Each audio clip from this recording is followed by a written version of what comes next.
नीरू बहुत ही सुंदर, सुशील, संस्कारी व बिना माँ की लड़की है। नीरू के पिता ने सोचा समय रहते बेटी की शादी हो जाए तो अच्छा होगा। नीरू के पिता ने नीरू के लिए रिश्ता देखना शुरू कर दिया। एक दिन नीरू के लिए एक रिश्ता आया। लड़का सरकारी नौकरी में क्लर्क था, बहुत बड़ा घर, अच्छे खानदान वाले थे। ये सब देखने के बाद पिता ने इस रिश्ते के लिए हाँ कर दी।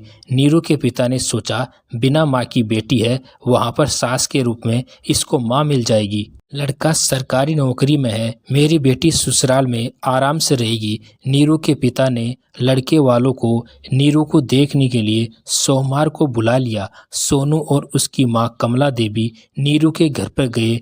नीरू के भाई ने और पिता ने उनका अच्छे से स्वागत किया। नीरू को कॉफ़ी लेकर आने को कहा।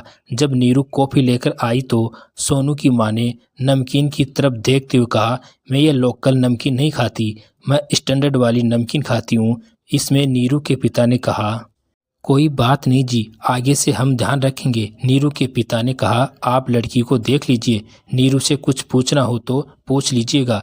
कमला देवी ने नीरू से पूछा, बेटा आप कितने पढ़े लिखे हो? नीरू ने जवाब दिया, मैंने पढ़ाई में पीजी किया है। बहुत अच्छा बेटा, हमें भी पढ़ी लिखी बहू की ज़रूरत है। कमला जी ने कहा, लड़की सुंदर है, पढ़ी लिखी है, हमें ये रिश्ता मंजूर है। नीरू के पिता ने कहा, अगर आपकी इजाज़त हो तो सोनू और नीरू भी आपस में बात कर ले तो अच्छा होगा। कमला जी ने कहा, इसमें हमें कोई दिक्कत नहीं है, ये चाहते हैं तो आपस में बातचीत कर सकते हैं। नीरू के पिता ने कहा, बेटा जाओ सोनू को तुम अपना घर दिखा दो। नीरू सोनू को आपस में बातचीत करने के लिए अपने कमरे में ले गई।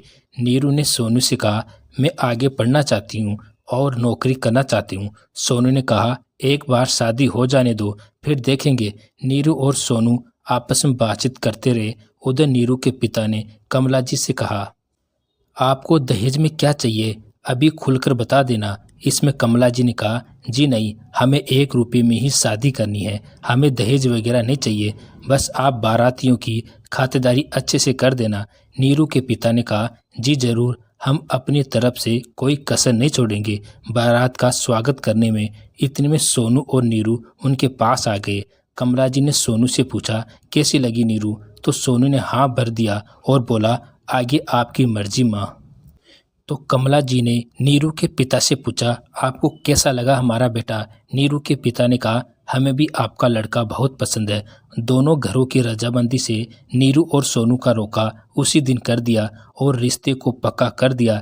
नीरू के भाई ने सभी का मुंह मीठा करवाया और आपस में बधाइयाँ दी। सोनू और कमला जी अपने घर चले गए। नीरू के पिता ने नीरू और उसके भाई से कहा, कमला जी की कोई भी डिमांड नहीं है, वह तो सिर्फ 1 रुपये में शादी करना चाहते हैं। हमारी नीरू बहुत किस्मत वाली है, हमें शादी भी जल्द से जल्द करनी चाहिए।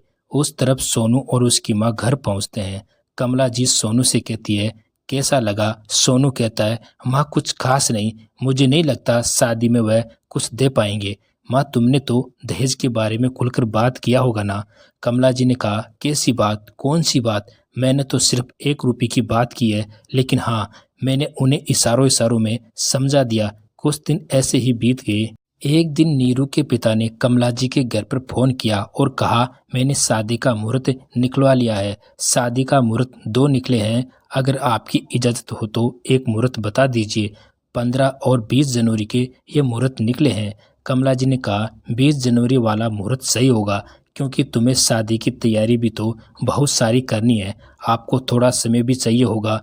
कमला जी ने नीरू के पिता से कहा, शादी की तैयारियां आराम से सोच विचार के हमसे पूछकर करना। जी समदन जी, जैसी आपकी मर्जी। नीरू के पिता ने नीरू से कहा, बेटा तुम्हारी 20 जनवरी की शादी फिक्स हो गई है, अब तुम्हारी शादी की तैयारियां करनी है। अगर तुम्हें किसी चीज़ की ज़रूरत हो तो बता देना। अगर तुम्हारी माँ होती तो इस दुनिया में तो तुम उससे खुलकर बात कर सकती थी, लेकिन वह तो अब इस दुनिया में नहीं है। लेकिन तुम चिंता मत करो, तुम्हें जो चाहिए बता देना, मैं तेरी सारी इच्छा पूरी करूँगा। ठीक है पापा जी। नीरू के पिता और भाई नीरू की शादी की तैयारियों में जुट गए। नीरू ने जिस चीज पर अपनी अंगुली रखी उसके पिता ने वही चीज नीरू को दिला दी। नीरू की पसंद का सारा सामान, फर्नीचर वगैरह इलेक्ट्रॉनिक चीजें घर पर लाया गया। नीरू के भाई ने कहा, पापा जी हमें अपनी दीदी को एक गाड़ी भी देनी होगी। पिता ने कहा, बेटा जरूर ये गाड़ी तो देनी होगी क्योंकि सोनू सरकारी नौकरी जो लग रहा है। एक दिन सोनू का नीरू के पास फोन आया। सोनू ने नीरू से कहा, कैसी चल रही है तैयारियां? नीरू ने कहा, अच्छे से चल रही है सभी तैयारियां। सोनू ने नीरू के भाई के बारे में पूछा तो नीरू ने कहा, एजेंसी में गाड़ी देखने के लिए गया हुआ है। सोनू मुस्कुराते हुए कहता है, गाड़ी? सोनू ने नीरू से कहा, मुझे गाड़ी में ऑडी गाड़ी बहुत पसंद है। 5 दिन पहले हमारे पड़ोस में लड़के की शादी हुई है, उसकी शादी में ऑडी गाड़ी आई है, वह गाड़ी मुझे भी पसंद है। नीरू ने कहा, चलो ठीक है जी, मेरे पापा जी बुला रहे हैं, मैं फ़ोन रखती हूँ। कमला जी ने सोनू से कहा, बेटा किसका फ़ोन है? सोनू ने कहा, माँ नीरू का फ़ोन है। क्या कह रही थी नीरू? और कैसी तैयारी चल रही है शादी की? माँ शादी की तैयारी तो अच्छे से चल रही है और वह हमें गाड़ी भी दे रहे हैं। माँ मैंने अपनी पसंद की गाड़ी भी बता दी कि मुझे गाड़ी में ऑडी गाड़ी पसंद है। शादी के 3 दिन बाकी रह गए थे, घर पर मेहमान आने लगे। 2 दिन बाद दहेज का सारा सामान कमला जी के घर पर पहुंचाया गया।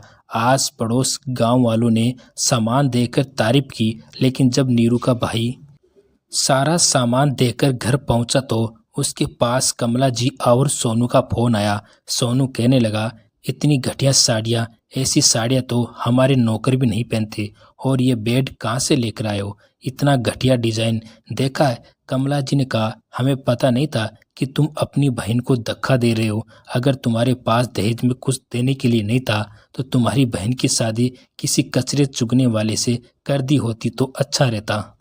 मेरा बेटा इतनी बड़ी नौकरी में लग रहा है और यह इतना घटिया सामान तुमने तो हमारी जात बिरादरी में ना कटवा दी। 5 दिन पहले हमारे पड़ोस में लड़के की शादी थी, उसकी शादी में ऑडी गाड़ी आई है और भर भर कर गाड़ियाँ सामान की आई है, और तुम लोगों ने तो हमें धोखे में रखा। नीरू के भाई ने कहा, आपने ये सब पहले ही बता देना चाहिए था। आपकी मांग तो सिर्फ 1 रुपये की थी और ये सामान नीरू ने खुद पसंद किया है। सारा सामान नीरू की पसंद का ही है। सोनू गुस्से में कहता है, तुम्हारी बहन की ऐसी पसंद है क्या, इतनी घटिया? ये सब सुन नीरू ने सोनू के पास फ़ोन किया। नीरू ने अपने फ़ोन की रिकॉर्डिंग शुरू कर दी। नीरू ने सोनू से कहा, क्या हुआ? सोनू ने जो बात उसके भाई से कही वह बात नीरू से भी बोल दी और नीरू से कहा, कौन सी गाड़ी दे रहे हो तुम लोग? नीरू ने जवाब दिया, बाइक। यह सुन सोनू और अधिक गुस्से में हो गया और कहने लगा, ऐसी गाड़ी तो हमारे घर के आगे यूं ही खड़ी रहती है। मैं इतनी बड़ी नौकरी पर लग रहा हूँ और तुम मुझे बाइक दे रहे हो? शर्म आनी चाहिए। मैंने तुम्हें पहले ही बता दिया था कि मुझे गाड़ी में ऑडी गाड़ी पसंद है, परंतु तुम्हें समझ में नहीं आता। कमला जी भी अपने बेटे के पास ही खड़ी थी। तुम अपना सारा सामान वापस उठाकर ले जा सकते हो। ना ही बेड सही है, ना ही फ्रिज, ना ही टीवी, पिछले ज़माने का दिया हुआ सामान है। दोस्तों, नीरू अपने माता पिता की इज्जत बचा पाएगी? देखते हैं अगले भाग में। तब तक देखते रहे हमारे चैनल पर नई नई कहानियाँ। धन्यवाद।